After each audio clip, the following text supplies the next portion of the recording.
Hey everybody, welcome back to another episode of Hashtag Ask BGTV. Let's jump right into it. You guys know how the show works.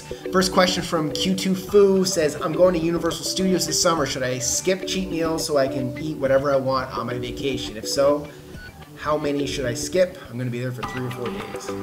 Good question. I definitely think it's a good strategy when you know that some event is coming up that you're going to be eating less than perfect. You should definitely plan for it and eat cleaner the previous weeks when you still can.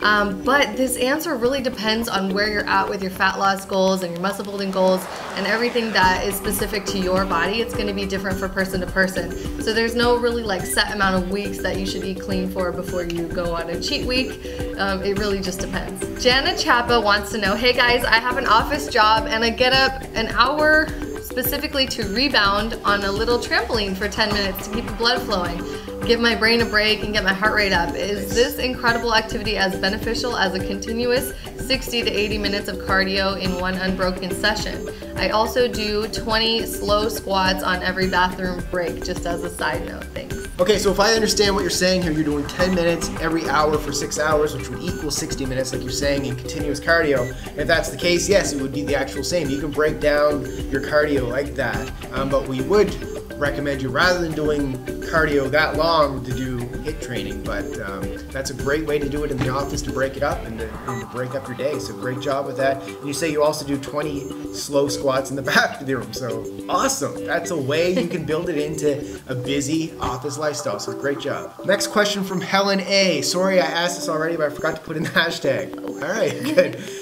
What are your views on females taking BCAAs? I want to get leaner, reduce body fat, and keep muscle at the same time. I've heard BCAAs are good to help strength and prevent fatigue. Yeah, I definitely think that taking BCAAs for a female, or even for a guy for that matter, is going to help you get leaner, reduce body fat, and preserve muscle at the same time. It's perfect for those goals. If you're looking for one though, I would definitely recommend staying away from all those sweeteners that a lot of BCAAs have. And if you want to see the ones that we like, you can check the link down below. It's from a company called My Protein, and it just doesn't have any of that filler stuff. My Loves Glitter 05 says, hi guys, I'm 19 years old and I lost 6 pounds in January, but now I'm noticing that I'm not losing anymore. I've come down to 126.5 pounds. According to MyFitnessPal, I should be eating 1650 calories per day to lose a pound each week. By tracking my food, I noticed that I only eat 800 calories a day. Could this be why I'm not losing anymore? I also have hypothyroidism and thus have slower metabolism, so I'm kind of scared to eat more because I don't want to gain the weight back. Yeah, I mean, if you're eating 800 calories a day, your body is just holding on to fat for life, restored to survive. You gotta eat, girl. It's like, don't kill us. Yeah. I assume you're a girl because you love glitter. But but true, you gotta eat, and then you're battling with hypothyroidism and the slower metabolism, so it sounds like everything has to do with not eating enough calories. But we're not doctors, but I would say eat more food. Yeah, I actually did a video on this on Liveling TV a few weeks back, and it's called How to Repair Metabolic Damage. And making sure that you eat enough calories every day is definitely one of our tips to, avoid any metabolic issues. So definitely increase your calories, girl. Check it out. All right, Drew Stark says, yo, Brad, a simple question. You said you're actually eating about 2,600 calories, 40 fat, 40 protein, 20 carbs, so 115 grams of fat. Can you explain how to cover this big amount? I tried, and even if I eat 20 grams of almonds in the morning and about 4 teaspoons at dinner and at lunch, I can't reach this huge amount. Well, that's not a lot of 20 grams of almonds in the morning and then 4 teaspoons of olive oil is not a lot of fat. Oh, that's dinner and lunch, but yeah, still, you could eat more than that. What about avocados? Avocados, olive oil, coconut oil. Coconut oil we use a lot. Almond butter, any kind of nut butters. Like, there's a lot of salmon. There's a lot of healthy fat options out there. Beef. There's fat in beef. Like, it's easy to get to 115 grams if you're on a right meal plan, so you can get there, man. You just gotta get on a good meal plan. Jiva! We love you. We love you. Okay. So hey, Brad and Jess, recently I bought some Quest bars and had really bad eating issues. For example, I eat a meal like fish, broccoli, and nuts, and I'm not satisfied. I'm scared that I might develop a leptin resistance. What would you advise is your opinion on Quest bars? And she mentioned something with the Zone diet. So yeah, we are familiar with Quest bars. We've had a few of them, and we think they're really good as a meal replacement. Don't let it get out of control. So the zone diet, what do we think about the zone diet? I don't know anything about the zone diet. Yeah, we don't really know about the zone diet. There's so many diets out there. We can't be on top of everything. So sorry guys, we're really not into like any specific diet. We're just into eating well. So just eat healthy. Yeah. Sharon Long says hi to the ultimate Mr. and Mrs. Live Leaners, Gouthro. Gouthro? Gouthro. You got to drop the U. Spelled with it. Yeah, that's okay. Congratulations from the UK. Can I ask you both your opinion on morning fasted cardio and its real benefits on tackling low glycogen levels? So we've probably both done morning fasted cardio. And what have I got on my face? It does actually. It worked well for me. I'm sure it's worked well for you.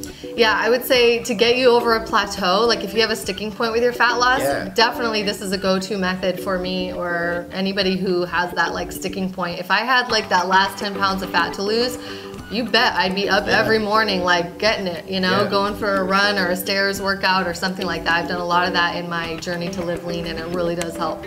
Miley Cruz says, Jessica, how do you get your tiny hourglass waist? Many women who are fit have the boxy looking waist abs. What exercise do you recommend to achieve an hourglass shape? And which exercise should I not do to avoid getting the boxy no waist look? That sounds like a good episode for Live Lean TV. Yeah, I actually did an episode for Live Lean TV on that, so you can check a few weeks back on Live Lean TV. Basically, exercises I recommend for keeping your waist small are ab exercises where you're really focusing on pulling that belly button towards the back. This is really important, and I find a lot of people when they're training their abs, they're actually pushing out, like trying to breathe at the same time, but you gotta get your breathing in sync with your contractions. So every time you contract inwards, you're blowing the air out.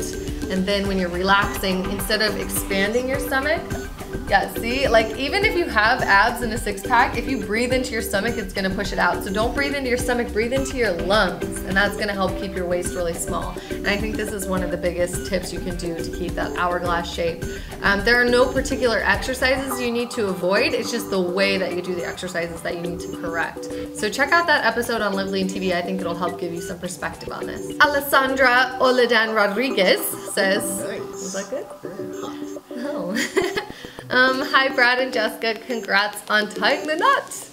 My question is, what are the benefits of doing slow to moderate intensity cardio right after your strength training? All right, so I did an episode on Live Lean TV about this exact thing about 2 years ago. I think it's titled Weightlifting or What's Better for Fat Loss, Cardio Before or After Weightlifting. So go check that out. I answer it bang on in that video. So go check that out on Live Lean TV. All right, next question from Flipping Fitness. What did Jess's dad first think of Brad when they met for the first time? Did he glare at Brad a lot and watch him very carefully, like a lot of dads do when they first meet the man in their daughter's life? Oh, that's cute. Great question. Yeah. What did my dad think of you? He liked you. Yeah, he really did. My whole family, they thought Brad was like a breath of fresh air because yeah, he's the best person I've ever dated. That's why he's a keeper. Yeah. So I think my dad really liked him, and yeah, he thought he was a good dude. My parents, they were lit. She was friendly and bubbly. Oh, come on. Me and his mom were like best friends. Madeline Otz Carlson wants to know, hi, I'm a 19-year-old girl training for the Army. I want to get stronger as well as faster.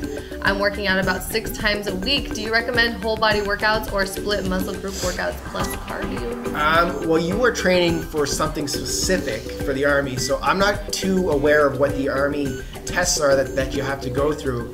But I know there's a pile of workout programs online that are specific to Army training, so you should check those out. Because if you're weak at pull-ups, you'd have to do something training specific to be better at pull-ups or push-ups. So I would check out one of those programs online. I think full body workouts is good when you're beginning. That's what I was... And then transition to split. Yeah, right? Yeah. It's really hard for us to say because we don't know what your strong points and your weak points are. So I think the best thing is find out what the Army is going to test you on and then train those specific things. Exactly. I heard this recently that women in the Army don't have to do pull-ups. Let us know if that's true or not in the comments. I still say train like you're going to do real pull-ups. Be strong. Yeah, do pull-ups for sure. Even if they don't require you to, I think you'll get extra points if you do. Yeah, be like, screw that, man.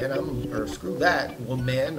Woman. I'm going to kick some booty. So yeah, thank you for all the questions. That's another episode. We're wrapping it up. Hashtag Ask BGTV. Keep those questions coming. Boy. Mwah. I thought you were going to kiss him. Give him a kiss, boo. Who doesn't want a kiss from Brad Gouthro? 70% of the guys who watch this channel. 100% of the guys who watch this channel.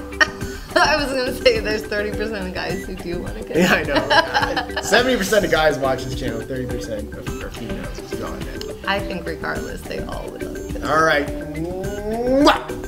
Boy! Peace. I gotta show you guys once again. Get ready for these bad boys. But before I have another one of those, that's to eat my greens. These cookies are dangerous.